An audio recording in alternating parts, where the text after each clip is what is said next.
when the biographers and historians write the history of the 20th century, Bill Gates is going to go down as the best businessman of our century, and Microsoft is one of the greatest companies of the 20th century. He and Paul Allen really saw from the beginning the kind of potential that it had to change the lives of all of us. By the time he went to college, it was probably beginning to be quite clear to him that what he was going to do was going to have to do with computers. What makes Gates so competitive is that he finds it fun. He finds this like a thrilling game, like the games he used to play as a kid. I think people would say that they perceive Microsoft as always playing with both feet on the foul line. I have no doubt that 100 years from now, he will be talked about in the same way that Rockefeller, Carnegie, and Ford are talked about, as people who transformed an era.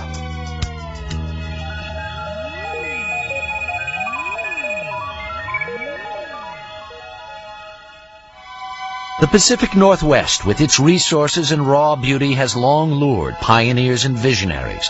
Among them was Bill Gates' great-grandfather, J.W. Maxwell, who founded First National Bank in Seattle.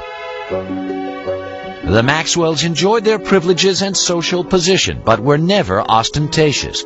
Their son Willard, also a banker, and his wife Adele, who had a passion for playing cards, were among Seattle's top civic leaders. Their only child, Mary, was a lively, intelligent girl who made a name for herself as a student leader at the University of Washington. Athletic and outgoing, Mary Maxwell was sometimes referred to as Giggles. Her drive and energy impressed everyone. There tends to be a handful that is right at the core of the action. Mary was at the core of the action. Mary was unaffected, straightforward, charming, but immensely determined. It was at the university that Mary Maxwell met and fell in love with a quiet, scholarly young man named Bill Gates, Jr. Bill would go on to become one of Seattle's most prominent attorneys. When Bill and Mary wed in 1951, she decided to give up a career as a teacher to raise a family and devote time to charitable work. The first of the Gates' 3 children, Christy, was born in 1953. She was followed by a brother, Bill Gates III, born on October 28, 1955. He was given the nickname Trey. That derives from the fact that he was William H. Gates III, and the card players in the family think of anything with a 3 as being a Trey, so he became Trey. His mother had an extremely close relationship with young Bill. She even took him with her when she volunteered as a lecturer in Seattle schools. Soon her precocious son would read the World Book Encyclopedia from A to Z. We'd lose him sometime for hours at a time, and when I would ask, "What are you doing?" he'd say, "I'm thinking, Mother." They say curiosity killed the cat, but it didn't kill Bill. Bill was curious. He was always eager to know more, and he had encouragement from his mom and dad. The Gates family prized competition, and young Bill loved testing his mettle in outdoor activities and indoor games. Among his favorite board games were Risk, in which the object is world domination, and Monopoly, where being in the right place at the right time can make you rich. He was competitive in cards with his sister, races to see who could do jigsaw puzzles faster, ski racing, sailing, whatever. He wanted to do it well and as good as the other folks that he was with. Every summer, the Gates family went off to their place on the Hood Canal called Cheerio. It was here that Bill, his younger sister Libby, family members, and friends staged their own Olympic Games. If you stayed overnight and had a couple of days with them, you would come away exhausted from games and activity. It was a very lively scene. It was definitely competitive, there's no question about it, and the children were all part of that. There was never a dull moment. The first World's Fair in the United States in 2020. The Seattle World's Fair opened in 1962, displaying the wonders predicted for the 21st century, including computer technology. Young Bill Gates got an eyeful. Imagine, if you can, an electronic brain. Bill often returned to visit the high-tech exhibits, It was clear that he had a natural talent for math and science. But he was also becoming something of a loner, showing signs of preteen rebelliousness that put him at odds with his mother. Mary and I grew up in very orderly families where parents were controlling personalities, and we carried that forward. And that particular mode wasn't exactly consistent with Bill or Trey, who somewhere around about 11 or 12 began to be very independent emotionally. He was quite willing to make up his own mind about what he wanted to do and not do, and that was really tough for us, particularly for Mary. He was kind of lost. I mean, he was ill at ease in school, wasn't sure exactly how he wanted to spend his time. Obviously a very smart, brilliant kid, but kind of lacking direction. And he went through some counseling at that time. He went through a change in his school. While they believed in public education, Bill's parents realized he'd find more direction and discipline at Lakeside, Seattle's best private prep school. Lakeside only accepted the brightest and the best students, and at Lakeside, Bill began to blossom. He made new friends and relished academic challenge. He was an excellent math student. He was excellent across the board. I mean, he was a superb drama student and interested in reading all different kinds of books and so forth. So he wasn't just totally math science oriented. He had a wide breadth of interests. When Bill started high school in 1969, the U.S. space program was at its apex. Apollo 11 took men to the moon that July, and computers made it possible. They were giant machines that cost millions of dollars and required an army of people to run them. Most schools then could never consider buying a computer, but Lakeside had made an extraordinary deal that would be fateful for Bill Gates. A Seattle company offered the use of its computer through a teletype link to the school. Young Gates was immediately entranced by the possibilities of this primitive machine and started spending every free moment in the computer room. The story has often been told, and it's completely true, that he would get up at night and leave and go over to work on the computer and come back, and we wouldn't know that he'd been gone. As I recall, the headmaster here was asked at a parents' meeting once, "Do you have a drug problem here at the school?" And his response was, "No, I don't think we have a drug problem, but we do have a number of students that are hooked on computers." Bill Gates shared this addiction with an upperclassman named Paul Allen. They could not have been more different. Allen was 2 years older and substantially larger. Allen was quiet and contemplative. Bill could be shrill and confrontational. Who knew this odd couple would change the world? They bonded by writing software code together, and somewhat competitive, Paul Allen and Bill Gates. They every now and then would have fights. At one point, Paul Allen kicked Bill Gates, who was a little bit younger, off of the little group they had as writing software, but then he realized that he needed Gates back. He couldn't do it without him, and Gates said, "Well, I'm happy to come back, but this time I'm going to be in charge." By 1970, when Bill was just 15, he and Paul Allen went into business together. They made $20,000 with a computer program called Trafodata, which measured traffic flow in the Seattle area. Although Bill had the luxury of family money, he was determined from the start to make his own fortune. The father of one of Bill's boyhood friends said Bill always had a nose for the dollar. Even as a kid, he knew the value of a contract, and even had a contract to use his older sister's baseball mitt that was signed in a legal document. In the summer of 1972, at the age of 17, Bill went to Washington, D.C. to work as a Senate page. His exposure to politics and government would come in handy later on. Back home that fall, he took a leave of absence from school when he and Paul Allen got their first real jobs with a computer company. But when they began talking about starting their own company, Bill's parents insisted their son finish high school and attend college. His mother used to worry that he was socially awkward. Well, maybe he was, but he had other things on his mind, and he was not rude, he was not abrupt. he was marching to a different drummer. He's a genius, and he has a different agenda.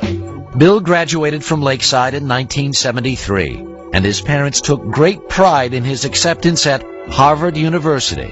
But his destiny had already been set in motion. It was computer-driven.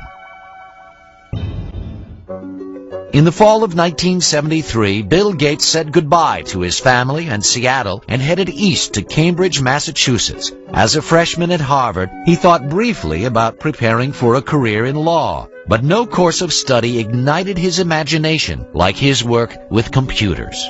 Bill was somebody who was always very determined to do what he was interested in doing. The things that he was less interested in, which often included his academic classes, he tended simply to coast and get by on talent.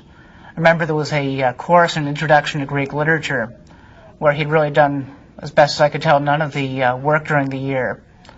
Stayed up all night the night before the exam, slept through part of the exam, and still got a B. It was not surprising Gates fell asleep during a test. Between his classes and the time he spent at the Harvard Computer Center, he seemed to be on the go 24 hours a day. And he was always very focused on whatever it was that he was doing.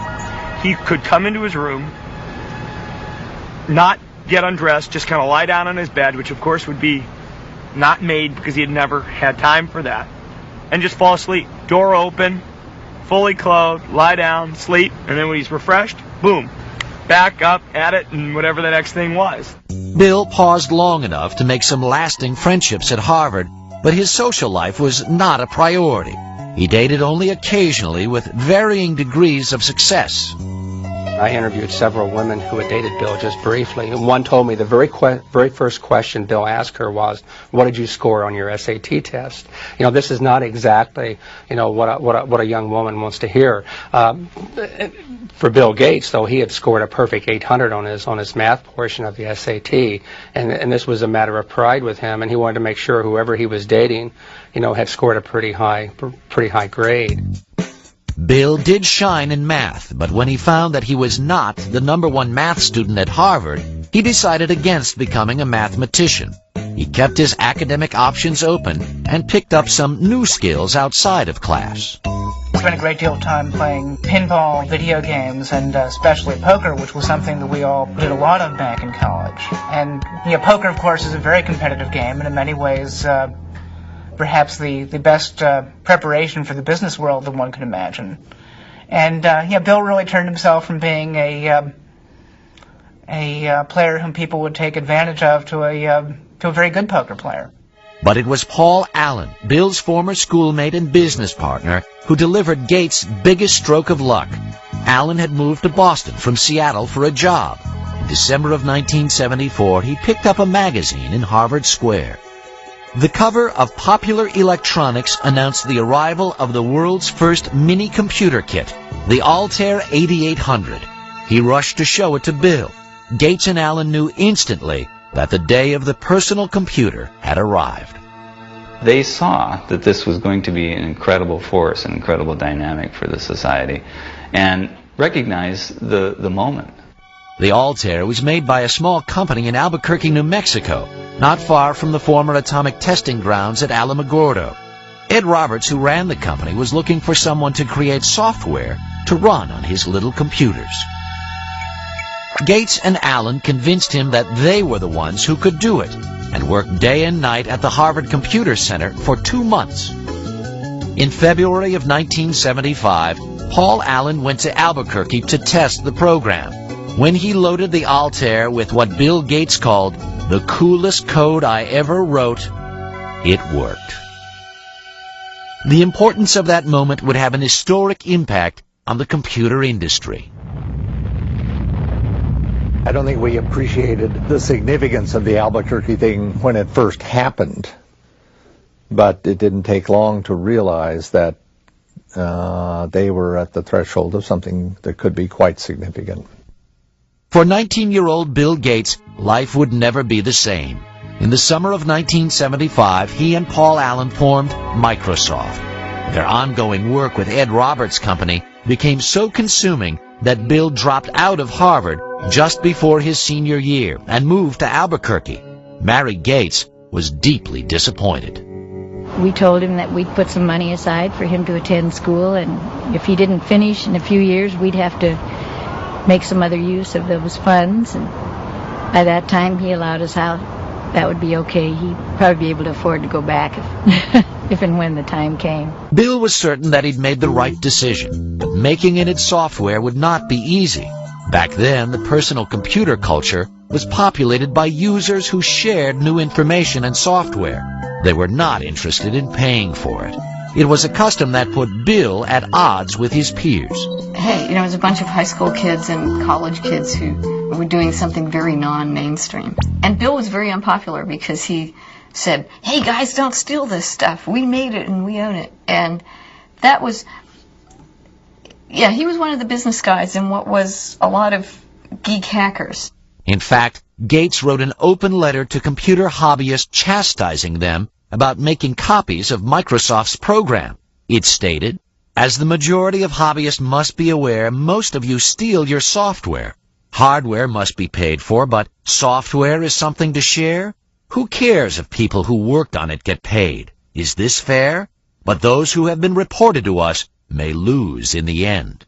He was looked at as kind of a renegade, and it was different, a different ethic than prevailed at that time. But I'm not sure that the software industry would have evolved in anywhere near the way it has without somebody standing up and saying that that was necessary.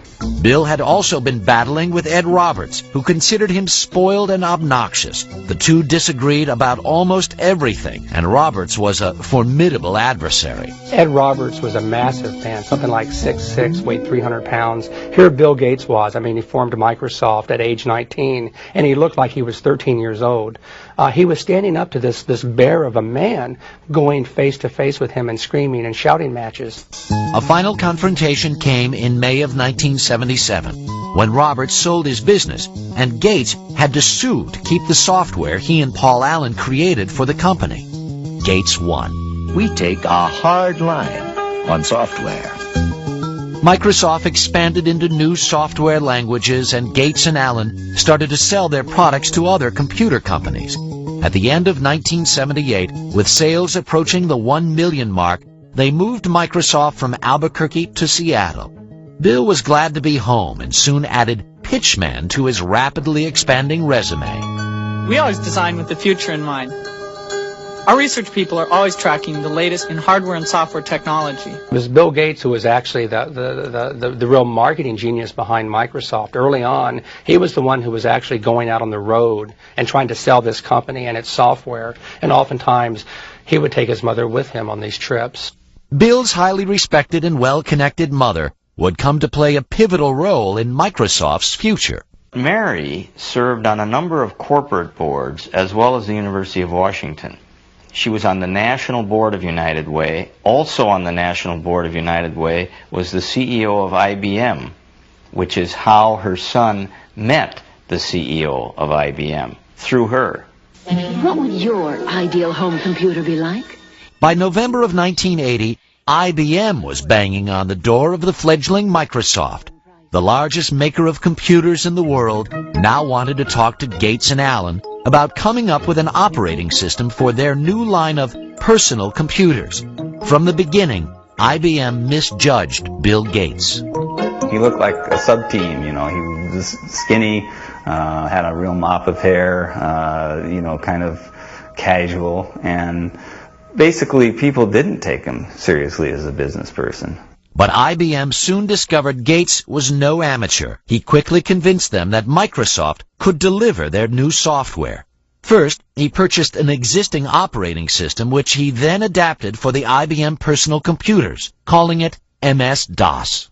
Bill Gates, as he's often done as a shrewd businessman, knew where to get an operating system. He just went down the road a few miles and bought it for $50,000. But then the real brilliance was that when they developed that operating system for IBM, IBM wanted to buy the source code, which would have given them the disk operating system, or what became known as DOS. And instead, Microsoft refused to actually sign the rights over to DOS. By not owning the rights to the operating system, IBM would now have to pay Microsoft a licensing fee for every single copy of DOS installed in its computers. In the company. As other companies introduced personal computers that were cheaper than IBM's, Microsoft sold the same operating system to them too. There were all kinds of computers that were being conceived at that point in time. And it struck me that I don't know who will win in the hardware business, but Microsoft has a very good chance to win in the software business. Between 1978 and 1981, Microsoft's growth was staggering. The staff was enlarged from 13 employees to 128.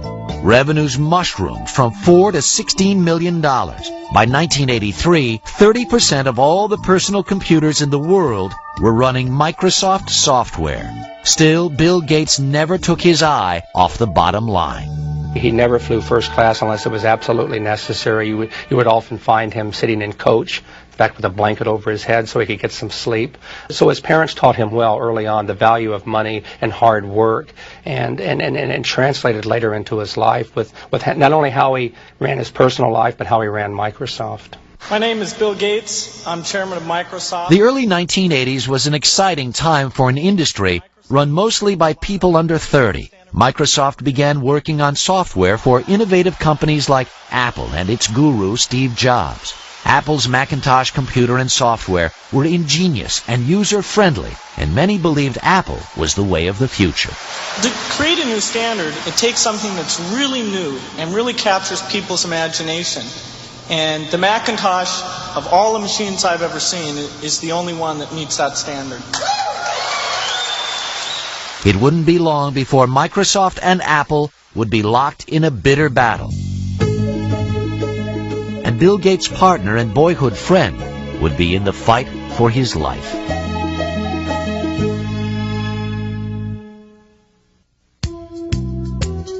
By 1983, the future could not have looked more promising for 28-year-old Bill Gates and Microsoft. The personal computer business was booming, and there was an ever-increasing hunger for software.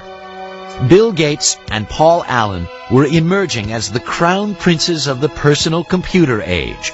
But in the midst of the breathtaking rise of their company, they were stunned when Allen was diagnosed with Hodgkin's disease, a form of cancer. It did give Bill kind of a perspective that he didn't have before. You know, he'd always been very, very hard driving, very demanding, and this may have helped him understand a little bit better in terms of what other people go through. Allen's disease went into remission 1 year later, but he would never again take full part in the day-to-day business of Microsoft. For two young men who created a company of global significance and made millions, it was the end of an era. I think history's going to show that their partnership really was an incredible dynamic. I often compare it to the Beatles, Lennon and McCartney. The songs they wrote together are the ones that pretty much we remember and get played over and over again. They were great songwriters individually. You know, we still hear their songs that they wrote on their own. But somehow together they were even greater than the sum of their parts. And Paul and Bill were like that. By 1984, Bill Gates had become the singular face of Microsoft. In April of that year, he was heralded by Time magazine as the quintessential representative of a new breed of businessman, one who understood both nuts and bolts technology and corporate strategy. When you work with Bill, you can see that in almost any meeting you're in or anything you're discussing, Bill instantly puts together a profile of all of the cases. What about this? What about this? What about this? What about this? What about this? He almost builds this checklist of everything that can possibly happen in his head in a very structured way, and then he runs through it. Protect mode file systems. Microsoft was often referred to as a math camp, where Gates' demanding management style kept the creative process churning and sometimes set off heated confrontations. The early Gates would challenge just about anything. He'd call things the stupidest idea you'd ever heard. And part of it was to test, to see, well, okay, if you disagree, you've got to convince me that it's not the stupidest idea in the world. Gates believed that challenging ideas was required to stay on top in an ever-changing industry. He surrounded himself with a team that shared his beliefs and his relentless work ethic. Certainly when we are working to release a software product, we are sleepless in Seattle.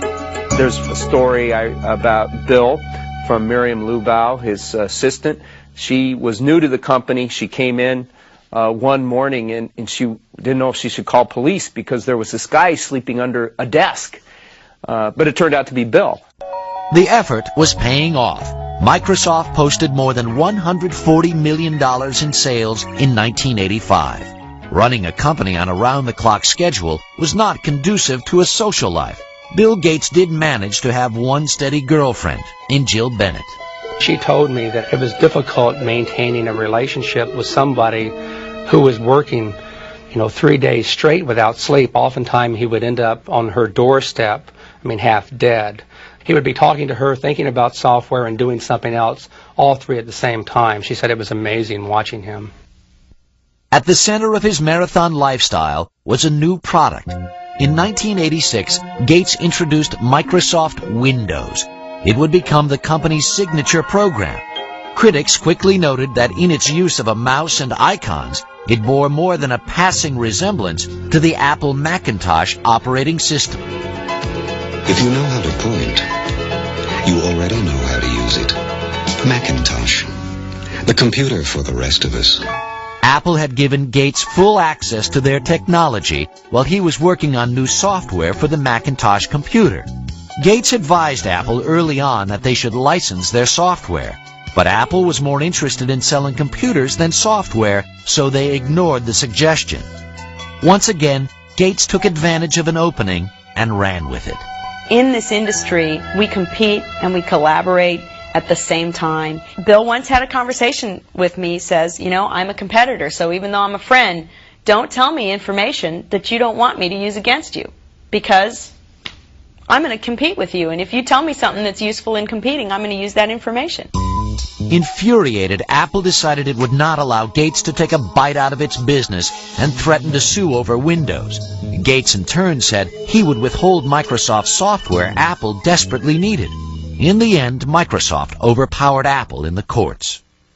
Eventually, Microsoft prevailed by showing that even though there were similarities in the way that the two computers operated, each individual function of Windows was markedly different from each individual function of the Macintosh. Even though the first version of Windows was far from perfect, it gave Microsoft a new financial and creative base. In 1986, Bill Gates took his company public. He held 45% of the stock, which made him a billionaire at the age of 31. Yet Gates never became complacent. He doesn't want to fail. And when you have that kind of a fear, when you're always looking in your rearview mirror to see who might be, creeping up to do in Microsoft on a given day, it just consumes him, and it makes him certainly the most competitive human being in the personal computer industry. He's driven. It's white-hot intensity. He was also gaining a reputation for being ruthless, and some powerful forces began to line up against him. IBM was taking a new look at the popularity of personal computers and believed it had the punch to knock Microsoft out of business. By 1987, Bill Gates was one of the youngest billionaires in the world, and Microsoft seemed to have an open field in providing software for personal computers. But Gates was about to face a crisis. Now that PCs had taken off, IBM chose to make a big push with its own operating system. IBM replaced DOS, which it had been licensing from Microsoft, with OS/2. We were concerned whether we could weather the storm, so to speak, especially given the fact that this was a big storm. IBM, a very powerful company, a lot of software people, a lot of cash, a lot of resolve to potentially put Microsoft out of the operating system business. Ironically, Microsoft played a role in developing OS/2, but Bill Gates was not about to abandon his own software. He decided to stake his company's future and his own reputation on the Windows software his team continued to upgrade, even if it meant losing IBM as his biggest customer. On May 22, 1990, Microsoft launched Windows 3.0. This new and improved version swiftly became a bestseller. Ultimately, IBM's OS/2 failed in the marketplace, leaving Microsoft with a virtual monopoly on operating systems for personal computers. But soon the Federal Trade Commission began looking at claims that Gates was using this dominance to cut off competition by cutting prices on Microsoft products. It seemed Microsoft's mild-mannered chairman had developed a seek-and-destroy image. Bill Gates is not a brutal guy. He just needs to win. And he's willing to win, gracefully or non-gracefully. It doesn't matter. A win is still a win. Predatory pricing was not the only charge leveled at Microsoft. In 1993, the Justice Department began a new investigation. It examined complaints that Microsoft charged computer makers a licensing fee based on the total number of computers they sold. That fee included computers not running Microsoft software. They made computer manufacturers pay for the Microsoft software, whether it was installed on their computer or not. And as a result of that, they prevented competitors from entering the market. The Justice Department has charged Microsoft, the world's largest software company, with using unfair marketing and contracting practices. In July of 1994, Microsoft agreed to stop charging the fees in question, and the Justice Department dropped the case. Gates would never admit that Microsoft had a monopoly and maintained he was simply providing better software at lower prices. I mean, we're not like an alligator. We don't go around and eat things. We come out with these little boxes, these nice little software packages, and you stick them in your computer, and you either have fun using it, and it helps you get things done, or not. But it wasn't that simple for investors. The government probes and the fights with IBM and Apple caused the value of Microsoft stock to drop. There was now more pressure than ever to turn out the next version of Windows. Gates found some creative ways to release the tension. He appeared in commercials for his companies with Microsoft top gun Steve Ballmer. He made dramatic entrances to tout his company at software conventions, once arriving as Star Trek's Mr. Spock. Gates also instituted the micro games, a hodgepodge competition among the Microsoft workers, reminiscent of the games he played as a child at the Hood Canal. It was like summer camp for adults. We'd all go to his house, and he would spend months figuring out what the various games would be, and he would be sort of the master of ceremonies. He'd form us into teams, very carefully figuring out the dynamics of the teams and how we might all interact. And then we would have to do these like summer camp games. And I met Melinda first at one of those micro games. Melinda was 28-year-old Melinda French, a Duke graduate with an MBA. She had been working as an executive at Microsoft for several years. It was becoming increasingly clear to Bill's family and friends that she was the woman that the 37-year-old Gates had decided to marry. He dated Melinda for quite a while before they got married, and so I saw them together over the years, and they always looked like they had a very special thing going, a level of intimacy and a level of intellectual connection that just caused sparks. She's a really wonderful person, a perfect match for him. Very, very bright, very organized, very supportive, very interested in family and good family life. Bill and Melinda were wed in Hawaii on January 1st, 1994. The night before the ceremony, Bill had arranged for a special serenade. He had Willie Nelson play the night before his wedding, and it was a total surprise. Bill got up and he said, I really love Melinda, and I really want to sing her some songs tonight, and I don't sing that well, and so I asked a friend of mine to come and do a little singing for us, and so it was a big surprise. In Melinda, Bill found a partner who recognized his commitment to Microsoft and understood the professional demands of his business. But just months after his marriage, the bliss Bill shared with his family would turn to heartache. His mother, Mary, who had been his most devoted ally, was diagnosed with breast cancer. She died in the early morning of June 10th, 1994. Bill rushed home to be at his mother's side. When he came to the house that night, he'd been stopped by the police on the way because he was speeding. And of course, the policeman recognized him. It wasn't the first time he ever got stopped for speeding, by the way. And they looked at him and they said, "What's going on?" Because he said, you know, I was sitting and the tears were just running down my face. And policeman said, well, he said to the policeman, I'm sorry, he said, my mother just died. And the policeman said, well, you go ahead, you go on home, but please slow down a little bit if you don't mind. So he was very deeply affected by his mother's death, as we all were, of course. In the years that followed, Bill picked up where his mother left off by creating a philanthropic foundation. Gates was a billionaire with enormous power. Microsoft was a dominating giant. What the government thought was time to cut Bill Gates and his company down to size. By 1995, 39-year-old Bill Gates had settled into a new life as a married man. With his wife Melinda, he took time off to explore the world from Africa to China. It seemed that Bill Gates now truly had it all. This is a man so successful, his chauffeur is Ross Perot, ladies and gentlemen. Please welcome Bill Gates and the Bill Gates Dancers. 1995 was also a banner year for Microsoft. Windows 95 was introduced to great fanfare.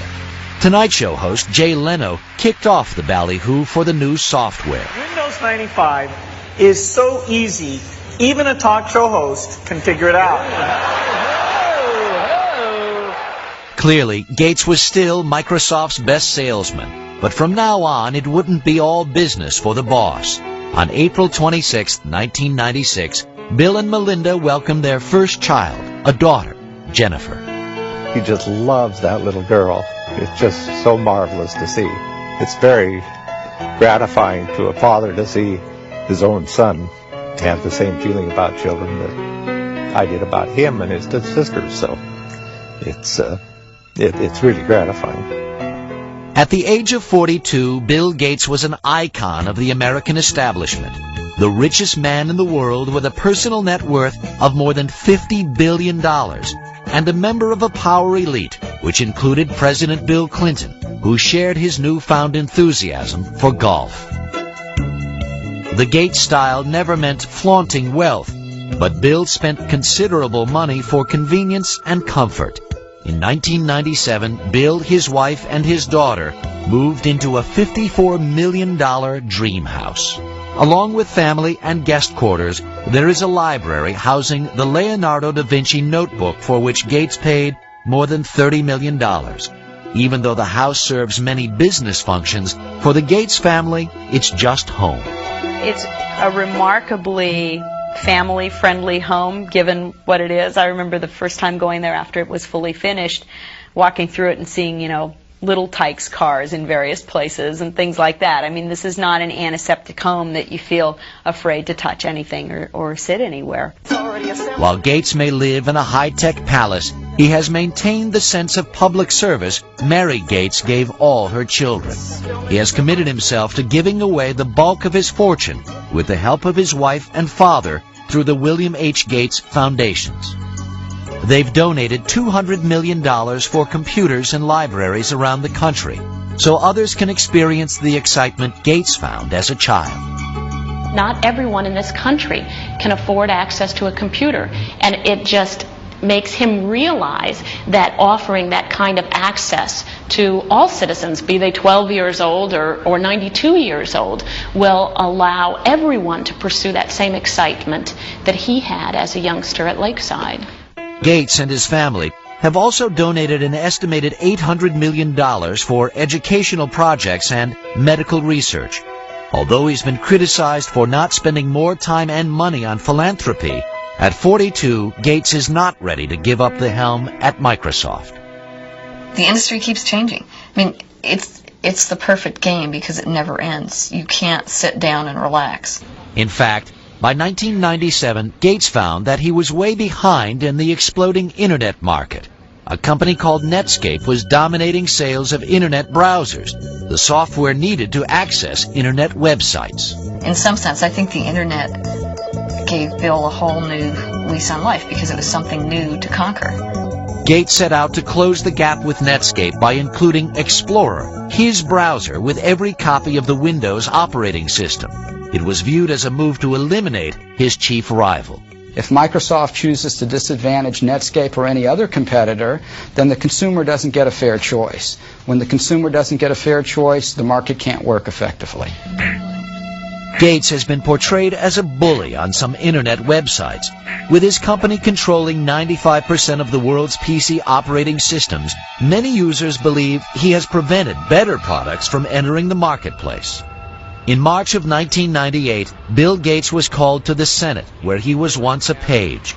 Again, he was charged with running an illegal monopoly. In the electronic marketplace, Microsoft has the power today to exercise predatory and exclusionary control over the very means by which we access this internet. It's a lot like General Motors having the ability to dictate what type of gasoline you put in your car, or what interstate you can drive on, or even how you get on the interstate. Despite the accusations, an earlier injunction preventing Microsoft from giving away its internet browser with Windows 98 was revoked.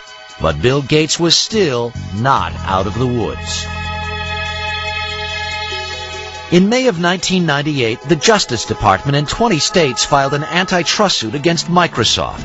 The legal entanglements of this case may take years to unravel, and the ongoing investigation has taken its toll on the youthful chairman of Microsoft. I think it's been a real punch to the gut for Bill. I've seen him be very emotional and depressed about this, just as I would be. I mean, I've been audited once, and that was pretty awful, and I can imagine this is a lot worse than an IRS audit. Gates may be wounded by the attacks made on him and Microsoft, but his business is still robust and expanding.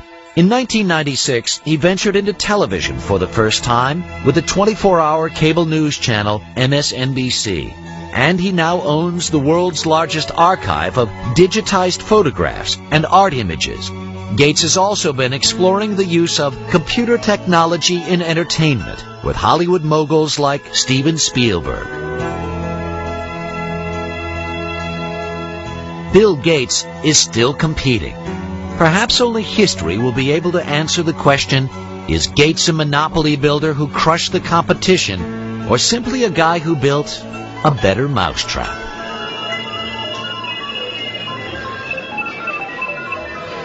When the biographers and historians write the history of the 20th century, Bill Gates is going to go down as the best businessman of our century, and Microsoft is one of the greatest companies of the 20th century. It's remarkable what this company has managed to do in so short a time. This is one of the great success stories of the 20th century.